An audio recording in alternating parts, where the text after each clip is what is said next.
medio de ella antes de que podamos pasar a la oración y orar los unos por los otros. Vamos a abrir nuestras Biblias en esta tarde en el Antiguo Testamento. Lo vamos a hacer concretamente en el libro de Nahum, en el capítulo 1 del libro de Nahum. El libro de Nahum está encuadrado ahí en, podríamos decir, la segunda parte del Antiguo Testamento, dentro de los profetas menores. Sabéis que se llama así por la longitud de sus escritos. Y en esta tarde, y antes de que pasemos a orar, nos vamos a centrar en un pasaje que está en el capítulo 1 y que va desde el versículo 1 al 8. He titulado esta predicación Un retrato divino, y lo que en la voluntad del Señor veremos por medio de estos versículos es conocer más a nuestro Dios, conocer un poco más a nuestro Dios. Y vamos a ver algunas verdades acerca de el carácter y la persona de Dios. Algunas verdades acerca del carácter y la persona de Dios. Vamos a leer este texto de Nahum, capítulo 1, los versículos del 1 al 8. Dice así la palabra del Señor. Profecía sobre Nínive. Libro de la visión de Nahum de Elcos. Dios celoso y vengador es el Señor. Vengador es el Señor e irascible. El Señor se venga de sus adversarios y guarda rencor a sus enemigos. El Señor es lento para la ira y grande en poder, y ciertamente el Señor no dejará impune al culpable. En el torbellino y la tempestad está su camino, y las nubes son el polvo de sus pies. Él reprende al mar y lo hace secar, y todos los ríos agota. Languidecen Basán y el Carmelo, y las flores del Líbano se marchitan. Los montes tiemblan ante él, y los collados se derriten. Sí, en su presencia se levanta la tierra, el mundo y todos los que en él habitan. En presencia de su indignación, ¿quién resistirá? ¿Quién se mantendrá en pie ante el ardor de su ira? Su furor se derrama como fuego, y las rocas se despedazan ante él. Versículo 7. Bueno es el Señor, una fortaleza en el día de la angustia, y conoce a los que en él se refugian. Pero con inundación desbordante pondrá fin a Nínive, y perseguirá a sus enemigos aún en las tinieblas. Hasta aquí la palabra de Dios. Y sería bueno que nos paráramos y por un momento pensáramos, intentar responder mentalmente respuesta a esta pregunta. ¿Conocemos realmente a Dios? ¿Tienes interiorizado quién es aquel que todo lo creó? ¿Verdaderamente conoces a aquel que te sostiene y te permite respirar a cada momento? ¿Podrías responder con facilidad, de una manera rápida, sencilla pero profunda, a la pregunta de ¿quién es Dios? Bueno, la realidad de nuestra sociedad es que hoy en día existen multitud de textos, multitud de programas, multitud de páginas web, artículos, que todos están centrados en el hombre, en sus aspiraciones, en cómo alcanzar la felicidad en la rama de la psicología y cómo no esto se ha extendido y alcanzado el ámbito cristiano.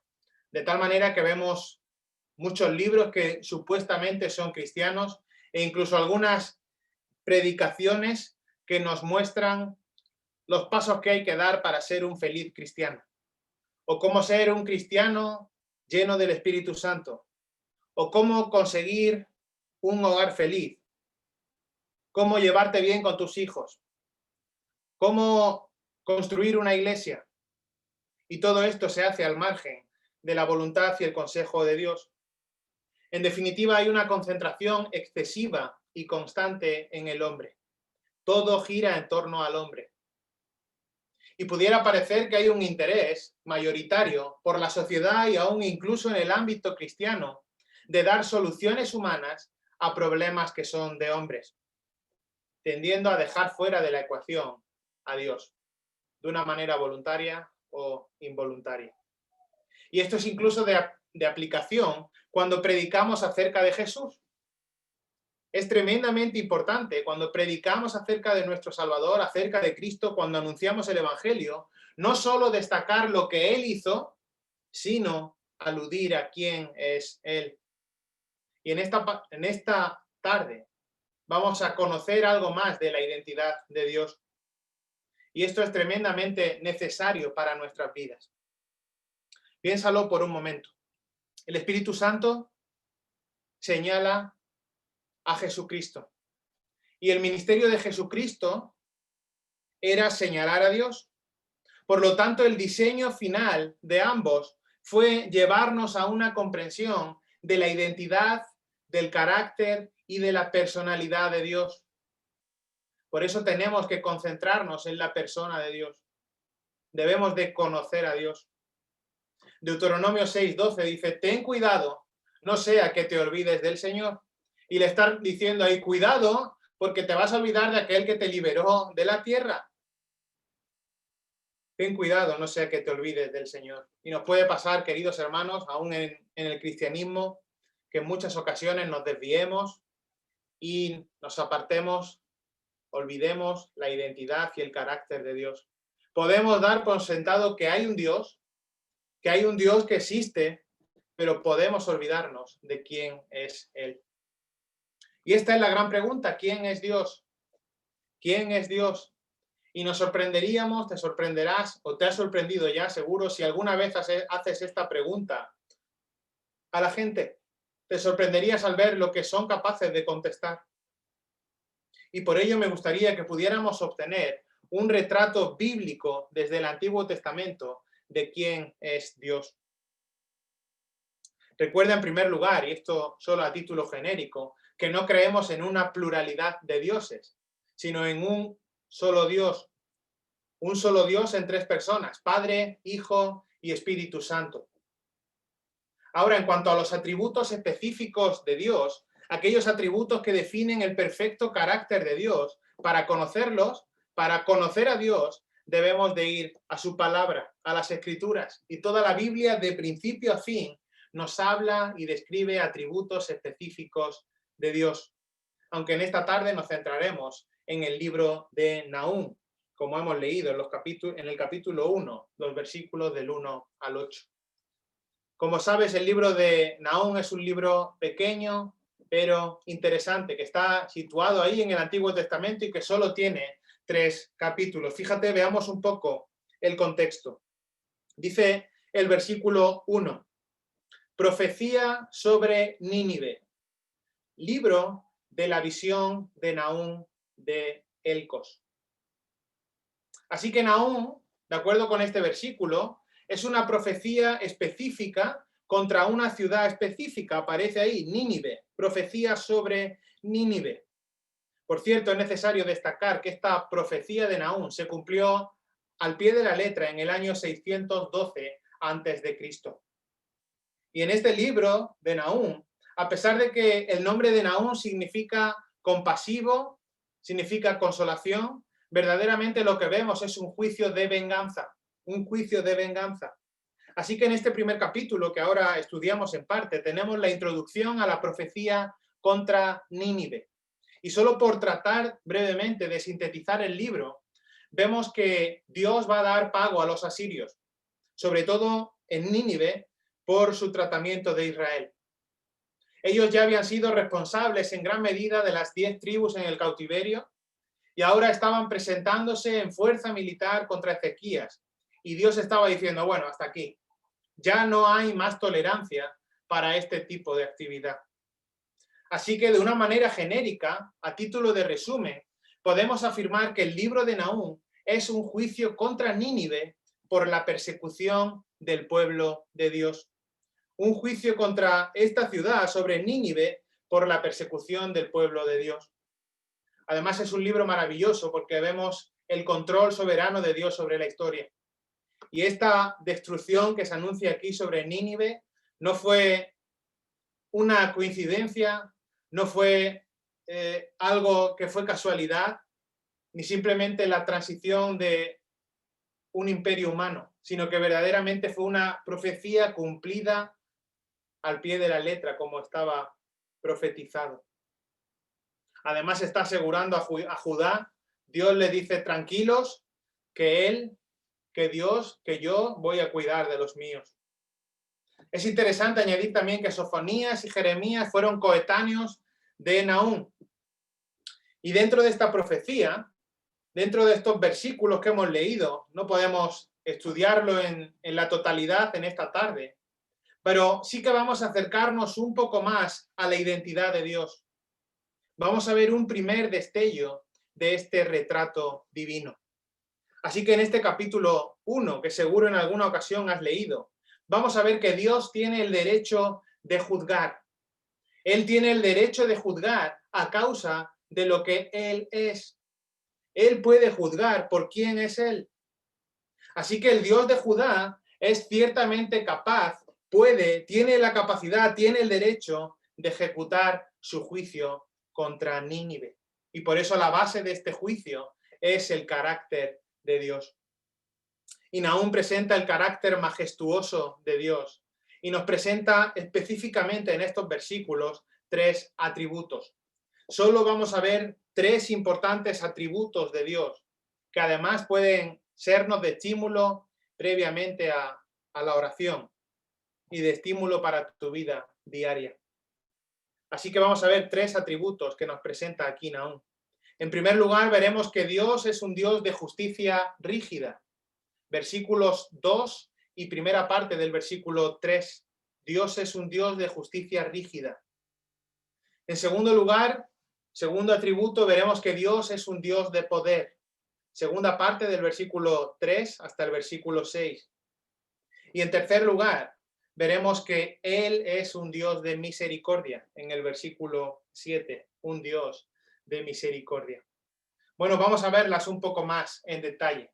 Comencemos con la primera, los versículos 2 y la primera parte del 3. Dios es un Dios de justicia rígida. Y tenemos que partir de la necesaria premisa, que es evidente, de que Dios tiene el derecho absoluto para gobernar y tiene autoridad sobre todas sus criaturas. ¿Por qué? Porque Él es Dios. Él es Dios. Y la justicia de Dios es perfecta y absoluta en y hacia sí mismo. Así que la justicia de Dios es perfecta. Él hace las leyes, Él determina todas las normas y Él tiene la capacidad de juzgar en función de los resultados. Él creó todo en su propio placer conforme a su voluntad. Por tanto, Dios tiene el control total, el perfecto derecho a establecer los principios por los que su creación debe de regirse a cada momento. Así que debemos entender, queridos hermanos, en primer lugar, que Dios tiene el derecho de hacer lo que quiera hacer y cuando lo quiera hacer. Si una persona se rebela contra el gobierno del Dios que le ha creado, si una persona se indigna bajo el gobierno del Dios que le ha creado, si una persona se rebela contra la autoridad de Dios, entonces esto tiene consecuencias y cae inmediatamente bajo el justo juicio de Dios. Y por lo tanto es evidente que el mejor estado del hombre, el mejor estado que puede alcanzar un hombre es todo el contrario. Es cuando hace todo lo contrario, cuando deja de resistirse a su creador y vive conforme a su voluntad. Así que la mejor fortuna no va a venir cuando ganemos el euromillón, no va a venir cuando tengamos la mejor salud, no va a venir cuando tengamos la familia más bonita, sino que la mejor fortuna se deriva de vivir en conformidad con la voluntad de Dios. Y si un hombre no está en conformidad a la voluntad de Dios, entonces está incurriendo en la rígida justicia de Dios. Y esto es lo que se presenta en el versículo 2 y la primera parte del versículo 3. Fíjate, dice el versículo 2. Dios celoso y vengador es el Señor. Vengador es el Señor e irascible. El Señor se venga de sus adversarios y guarda rencor a sus enemigos. El Señor es lento para la ira y grande en poder. Y ciertamente el Señor no dejará impune al culpable. Tremendos versículos. Estas declaraciones son tremendamente poderosas y nos están mostrando uno de los lados de Dios, una parte del carácter de Dios, y es el lado de la venganza y la ira. Y dice la primera parte del versículo 2 que Dios es celoso. Dios es celoso, Dios celoso. Este adjetivo aparece 6 veces en el Antiguo Testamento. Y es que, queridos hermanos, a veces creemos que Dios es una imagen que podemos coger cuando nos interesa. Hoy sí me interesa, mañana no me interesa. Pero verdaderamente Dios es el único objeto de la adoración constante humana. Y Él no tolera los pecados de la humanidad. Dios es celoso. Dios se resiente de los insultos, de las humillaciones de los hombres que se rebelan contra Él. Y nos dicen estos versículos que Dios toma venganza de sus enemigos. ¿Por qué? Bueno, la respuesta es fácil, porque Él es Dios. Y algunas veces la gente piensa, bueno, Dios es egoísta. Esto no puede ser, Dios está obrando egoístamente. Pero bueno, ¿cómo alguien puede llegar a decir eso? Dios es Dios y tiene el derecho de estar centrado en sí mismo, porque Él es Dios. Él es la esencia del ser en sí mismo. Él es el centro, Él crea y sustenta. Él es Dios. Y este Dios creador, este Dios sustentador, se enoja, se enfada ante las indignidades de los que se rebelan contra Él.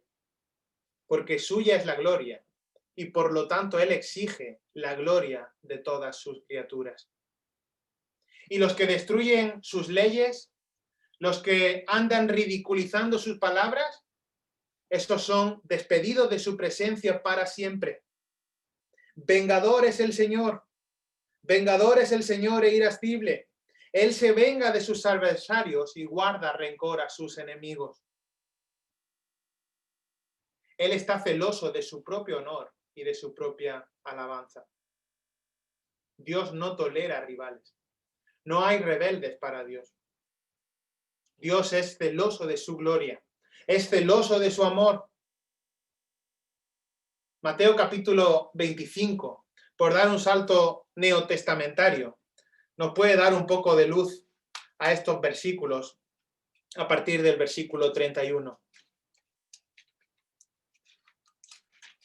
Fíjate, un pasaje que seguro es conocido. Dice la palabra del Señor en Mateo 25, 31. Pero cuando el Hijo del Hombre venga en su gloria y todos los ángeles con él, entonces se sentará en el trono de su gloria y serán reunidas delante de él todas las naciones y separará a unos de otros, como el pastor separa las ovejas de los cabritos, y pondrá las ovejas a su derecha y los cabritos a su izquierda. Entonces el rey dirá a los de su derecha: venid, benditos de mi Padre, heredad el reino preparado para vosotros desde la fundación del mundo. Porque tuve hambre y me disteis de comer, tuve sed y me disteis de beber, fui forastero y me recibisteis. Estaba desnudo y me vestisteis, enfermo y me visitasteis, en la cárcel y vinisteis a mí. Entonces los justos le responderán diciendo: Señor, ¿cuándo te vimos hambriento y te dimos de comer, o sediento y te dimos de beber? ¿Y cuándo te vimos como forastero y te recibimos, o desnudo y te vestimos? ¿Y cuándo te vimos enfermo en la cárcel y vinimos a ti? Respondiendo el rey les dirá: en verdad os digo que en cuanto hicisteis a uno de estos hermanos míos, aún a los más pequeños, a mí lo hicisteis. Entonces dirá también a los de su izquierda: apartaos de mí, malditos, al fuego eterno que ha sido preparado para el diablo y sus ángeles. Fui forastero y no me recibisteis, estaba desnudo y no me vestisteis, enfermo y en la cárcel y no me visitasteis. Entonces ellos también responderán diciendo, Señor, ¿cuándo te vimos hambriento o sediento, o como forastero, o desnudo, o enfermo, o en la cárcel, y no te servimos? Él entonces les responderá diciendo, en verdad os digo que en cuanto no lo hicisteis a uno de los más pequeños de estos, tampoco a mí lo hicisteis. Y estos irán al castigo eterno, pero los justos a la vida eterna. Verdaderamente en este pasaje podríamos detenernos muchísimo más, pero nos da la idea de que es un Dios que obra en justicia. Es un Dios que bendice al que obedece y que castiga al que desobedece. Recuerda además que el celo de Dios está sobre los hombres que maltratan a su Hijo. Dios sobre todas las cosas ama a su Hijo y el maltratar a su Hijo, eso trae la ira de Dios. Recuerda 1 Corintios 16, 22. Si alguno no ama al Señor, sea anatema. Sea anatema. Y esa palabra anatema significa maldito, es decir, consagrado para la destrucción. Dios es celoso por su propio honor. Él es celoso por los que ama. Él es celoso por el Hijo. Y para un hombre rechazar a Jesucristo es llevar sobre sí el anatema de Dios, porque Él es un Dios celoso. Y fíjate que comienza el versículo 3 diciendo, el Señor es lento para la ira y grande en poder. Y ciertamente el Señor no dejará impune al culpable. Aquí vemos que Dios es un Dios paciente. Es un Dios paciente. Y la paciencia de Dios transmite que se siente perfectamente apacible en sí mismo y hacia los pecadores, a pesar de la continua desobediencia y la indiferencia de ellos hacia sus advertencias. Esto quiere decir que Dios no pierde locamente los estribos, sino que actúa con calma, de acuerdo a su perfecto plan soberano.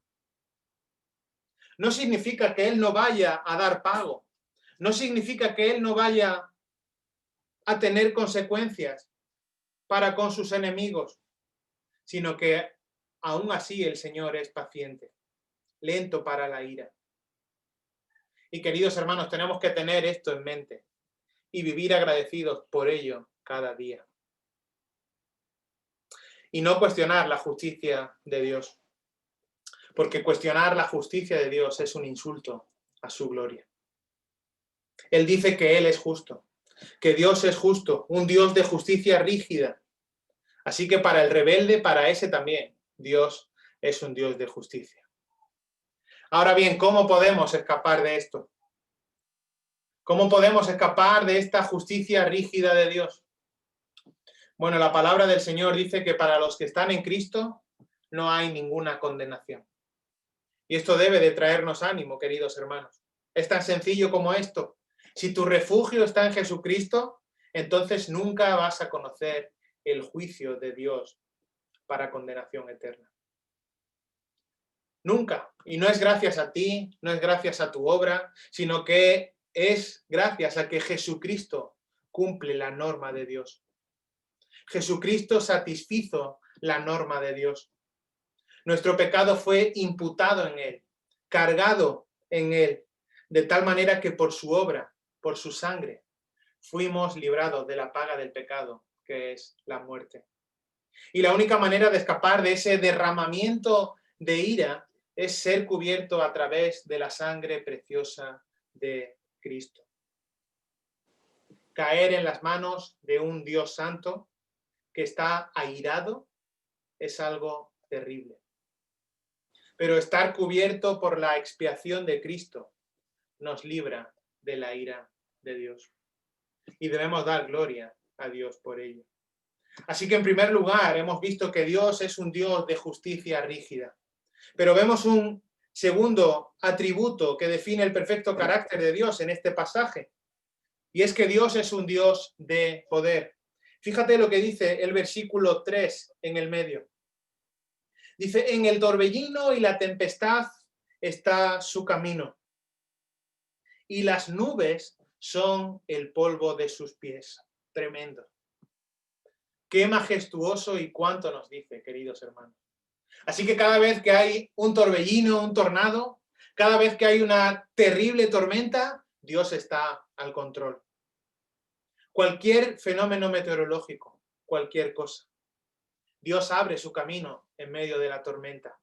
Él lleva a cabo su propósito por medio de ella. Y esto es claro a lo largo del Antiguo Testamento. Vemos cómo Dios puede controlar el viento, la tempestad. Él es un Dios que tiene un poder irresistible. Y el primer testigo que da testimonio de esto es el cielo. Y las nubes son el polvo de sus pies. Recuerda el texto, los cielos declaran la gloria de Dios. Y los hombres deben de tener la capacidad de mirar al cielo y poder contemplar a Dios, conocer a Dios. Y Dios va a juzgar a los hombres por no verlo aún en los cielos. Pero no solo el cielo, los cielos hablan de su poder. Fíjate que sigue el versículo 4 y habla del testimonio de las aguas. Versículo 4, Él reprende al mar y lo hace secar, y todos los ríos agota. Languidecen Basán y el Carmelo, y las flores del Líbano se marchitan. Tremendo. Podríamos ilustrar de esto de una manera tal vez más conocida o gráfica en Mateo capítulo 8, los versículos 23 al 27. Ve ahí por un momento, un pasaje tremendo de la Escritura. Mateo capítulo 8, los versículos 23 al 27. Recuerda ese pasaje tremendo en el que el Señor Jesús calma la tempestad.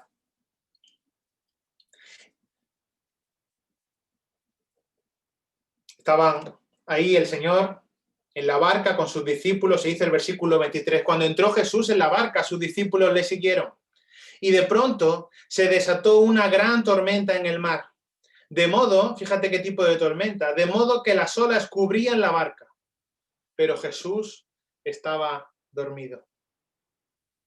Y llegándose a él, le despertaron diciendo, Señor, sálvanos, que perecemos. Y él les dijo, ¿por qué estáis amedrentados, hombres de poca fe? Entonces se levantó, reprendió a los vientos y al mar, y sobrevino una gran calma. Y los hombres se maravillaban diciendo, ¿quién es este que aún los vientos y el mar le obedecen? Tremendo. Creían que hundían, creían que se iban a perecer, que iban a morir, y ahí van corriendo y le dicen, Señor, estaba dormido, descansando, y le dicen, Señor, sálvanos porque nos hundimos. Y él se puso de pie y al momento calmó la tempestad. Y no fue una calma progresiva que fuera de menos a más, perdón, de más a menos, sino que fue al instante. Detuvo la tormenta y llegó la calma. Claro, la pregunta era, ¿quién es este que aún los vientos y las olas le obedecen? Bueno, volviendo a Nahum, capítulo 1, versículo 4, ¿qué está diciendo este versículo? Es la misma idea, está diciendo que Dios tiene el control sobre la naturaleza, que puede reprender el mar, que puede secar los ríos.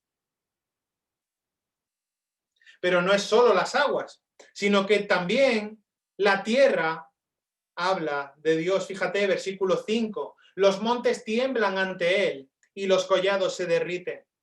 Sí, en su presencia se levanta la tierra, el mundo y todos los que en él confían. Todos los que en él habitan. Tremendo. Cuando leo este versículo siempre me viene a la mente Hechos capítulo 16. Un temblor de tierra que Dios usó para salvar soberanamente a una familia. Fíjate, vamos por un momento a Hechos capítulo 16. Ahí a partir del versículo 25. Fíjate, dice la palabra del Señor. Como a medianoche Pablo y Silas oraban y cantaban himnos a Dios y los presos los escuchaban. De repente se produjo un gran terremoto, de tal manera que los cimientos de la cárcel fueron sacudidos. Al instante se abrieron todas las puertas y las cadenas de todos se soltaron. Al despertar el carcelero y ver abiertas todas las puertas de la cárcel, sacó su espada y se iba a matar creyendo que los prisioneros habían escapado. Mas Pablo clamó a gran voz diciendo: no te hagas ningún mal, pues todos estamos aquí. Entonces él pidió luz y se precipitó adentro. Temblando, se postró ante Pablo y Silas. Y después de sacarlos, dijo: señores, ¿qué debo hacer para ser salvo? Ellos respondieron: cree en el Señor Jesús y serás salvo tú y toda tu casa. Y le hablaron la palabra del Señor a él y a todos los que estaban en su casa.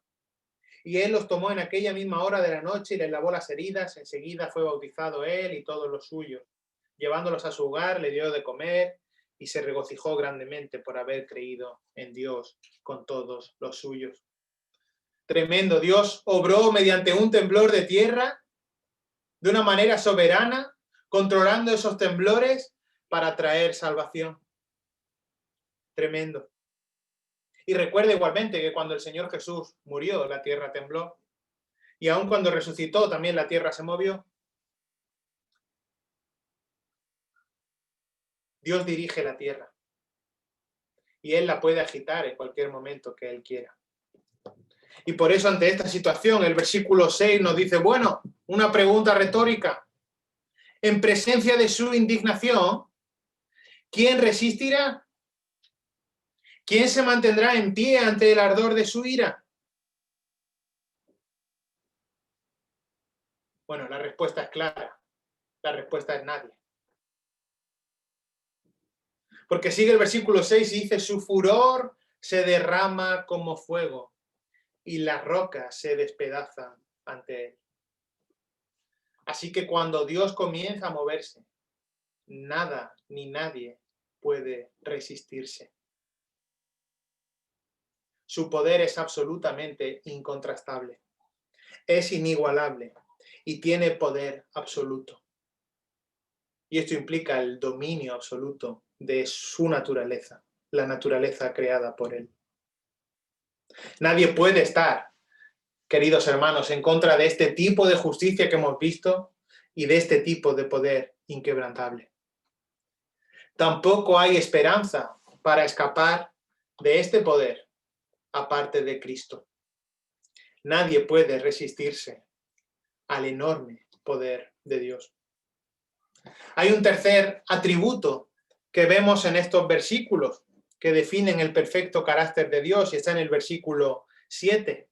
Y es que Dios es un Dios de misericordia. Fíjate qué versículo tan bonito.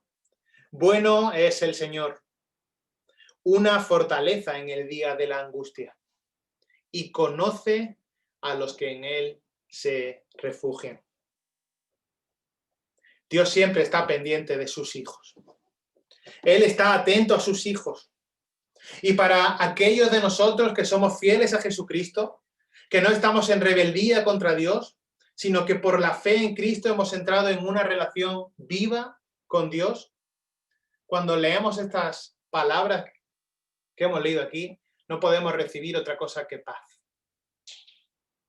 El Señor es bueno, tremendo. Es una fortaleza en el día de la angustia y conoce a los que en él se refugian. Seguro que, o casi seguro que en algún momento del duro confinamiento que vivimos hace unos meses, leíste este versículo. Te pudo llegar por un mensaje de WhatsApp, te pudo llegar por un mensaje de un hermano de ánimo, te pudo llegar de mil formas, incluso porque tú acudiste al libro de Nahum. Y es un versículo de ánimo, pero es más que una palabrita de ánimo para darle un empujoncito al creyente, sino que en él vemos el perfecto carácter de nuestro Dios. Y vemos que Él es bueno. Dios es un Dios de misericordia. Dios es una fortaleza en medio de los problemas. Dios es el ancla firme al que podemos aferrarnos en medio de la tormenta. Él es un refugio, como clamaba también el versículo, el Señor es mi refugio. La Biblia dice en el Nuevo Testamento, mi Dios, pues, suplirá todas mis necesidades. Y aún en la dificultad de la vida, aún en medio de los problemas, el saber que Dios es un Dios misericordioso, el saber que Dios es un Dios bueno, debe de traer ánimo y fortaleza a nuestras vidas. Dice el versículo que Él es un refugio. Fíjate la última parte del versículo 7, y conoce a los que en Él se refugian. Esto implica que el Señor, que Dios es su refugio. Y esa palabra que aparece ahí, conocer, implica una relación íntima, una relación verdadera, una relación íntima de amor. Y lo que está diciendo aquí es que Él ama a los que en Él se refugian. Que Él ama a los que confían en Él. ¿Meditas y vives consciente de que Dios te ama? La palabra de Dios dice que Él ama a los que en Él confían. Este gran Dios de justicia rígida, de inquebrantable poder, también es un Dios de misericordia, que ama a los que en Él confían. Ahora, ¿dónde está hoy en día disponible esa misericordia? Bueno, gracias a Dios está disponible en Jesucristo. Ahí está disponible, en Cristo Jesús. Podemos ser reconciliados por Dios, no por medio de nosotros ser también buenos, no por afanarnos de una manera perfecta, humanamente hablando, a la voluntad de Dios, sino que podemos ser reconciliados por Dios solo por medio de Cristo. Aquellos que aman a Jesucristo reciben su perdón, su gracia y su misericordia. El justo por los injustos, cargando en la cruz con el pecado de aquellos que fueron, son y serán salvos. Cristo cumplió toda la norma divina, todos los estándares divinos. Él era Dios, Dios encarnado. Así que necesitamos la fe. La fe aún es un don dado por Dios, es otorgado por Dios, pero necesitamos fe en la perfecta obra terminada de Jesucristo en la cruz por nuestro pecado. En Cristo está disponible esta misericordia. Pero bueno, esto no acaba aquí, sino que el versículo 8 parece como que nos está dando un último resumen genérico de todo lo que hemos leído. Y alguno leyendo esto podría haberse venido muy arriba en el versículo 7, pero vuelve el versículo 8, recopilando todo y volviendo a posicionarnos, a recordarnos el poder de Dios y su justo juicio. Un versículo tremendo, versículo 8, y hay un contraste ahí al principio, pero sí, Dios es un Dios bueno, es un Dios misericordioso, es una fortaleza en la angustia.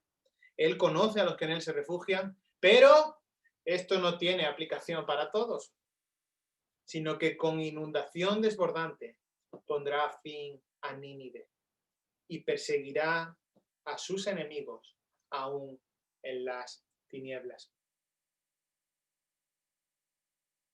Esto nos ayuda a mantener nuestra perspectiva y visión de la vida, aferrados a un Dios poderoso que por gracia nos salvó. Queridos hermanos, varias aplicaciones de este pasaje para nuestra vida. Varias aplicaciones para nuestra vida. En primer lugar, no trates de adaptar a Dios a tu gusto. No trates de adaptar a Dios a tu gusto. Conoce su perfecto carácter, sus normas, su identidad, y no juegues a adaptar a Dios a tus intereses. En tu pecado solo hay una manera de conocerle, y es por medio de la fe en Jesucristo como tu Salvador personal. Solo por medio de Cristo, de Dios encarnado, es que podemos ser salvos. Si alguno está en Cristo, nueva criatura es, ¿verdad? Pero no solo somos una nueva creación, sino que además somos librados de la condenación. Somos librados del juicio. Así que, queridos hermanos, en primer lugar, no tratemos de adaptar a Dios a nuestro gusto. Hay una segunda aplicación y es interesante. Y es que cuando hablemos de cuestiones morales, deberíamos de mantener el equilibrio que nos enseña Nahum. Un equilibrio entre la reprensión hacia los pecadores y la seguridad a los santos. Fíjate el contraste tan interesante que aparece en estos versículos. En el versículo 2 vemos a Dios reprendiendo a los pecadores. Dice, Dios celoso y vengador es el Señor. Vengador es el Señor e irascible. El Señor se venga de sus adversarios y guarda rencor a sus enemigos. Pero fíjate qué buen equilibrio con el versículo 7. Bueno es el Señor, una fortaleza en el día de la angustia, y conoce a los que en Él se refugian. Así que es importante que en cuestiones morales, en cierta medida, mantengamos la equilibrada perspectiva de Nahum, de reprender a los pecadores y de dar seguridad a los santos. Hay una tercera aplicación en estos versículos y es tener presente el carácter de Dios marcado hoy en estos tres atributos. Debemos de vivir teniendo presente el perfecto carácter de Dios. Dios es maravilloso. Dios es impresionante. Pero debemos de conocer a Dios. Debemos de esforzarnos cada día por conocerle más y más. De esta manera descubriremos cada vez más y más a la luz de su palabra que Él es un Dios de justicia rígida, que Él es un Dios de poder y que también Él es un Dios de misericordia. Hay muchos más atributos que definen el perfecto carácter de Dios y que emanan de su palabra de principio a fin.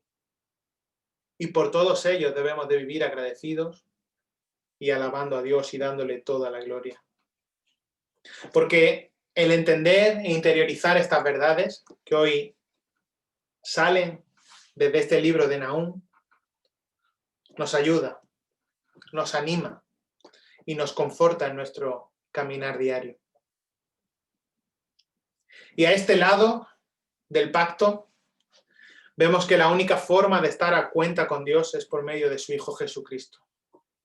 Completamente Dios y completamente hombre, que se humilló hasta la muerte y muerte de cruz, para que nosotros hoy, creyendo y reconociendo nuestra condición de pecado, arrepintiéndonos, cambiando el curso de nuestra vida en la voluntad de Dios, podamos disfrutar de una eternidad junto a Él. Vamos a orar. Señor y Padre nuestro que estás en el cielo, reconocemos, Señor, nuestro pecado. Señor, reconocemos el mal que hay en nosotros, Señor, nuestra tendencia a la carne. Y al abrir, Señor, tu palabra, Señor, no tenemos más que caer rendidos ante tu inmensa majestad. Reconocemos, Señor, que ante tu presencia nadie puede estar de pie. Señor, y gracias porque como hemos visto en esta tarde en tu palabra, no creemos en un Dios que conceda deseos conforme a nuestra merced, sino que creemos en un Dios de justicia rígida. Señor, un Dios paciente, tardo para la ira, pero también en un Dios celoso y vengador de sus adversarios.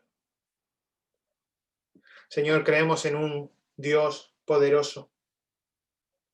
Señor, un poder que no tiene comparación. Un poder que está sobre todo lo más poderoso.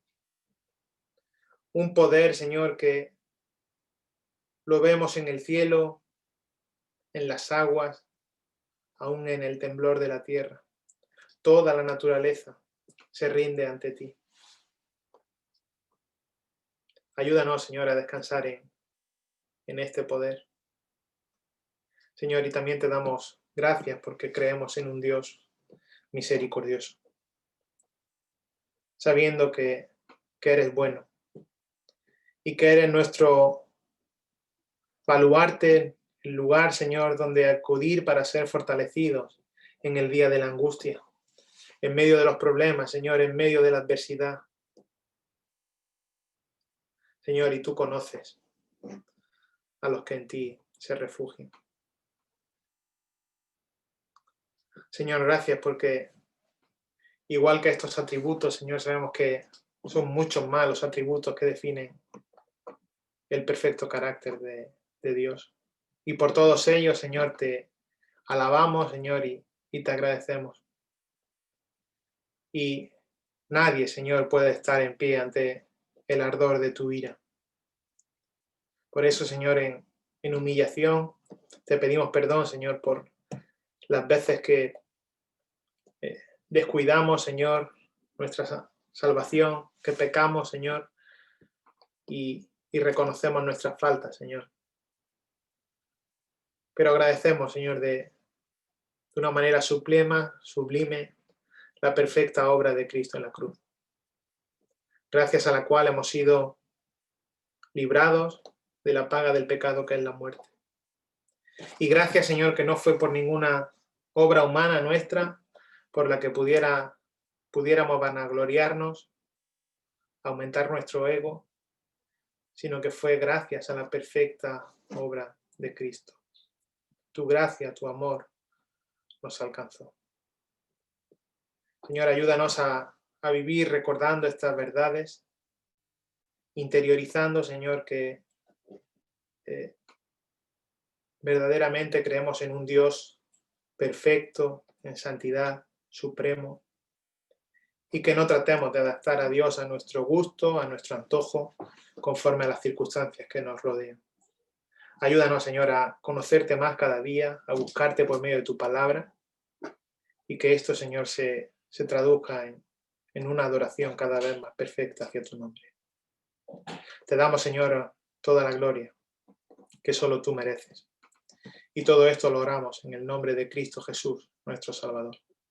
Amén.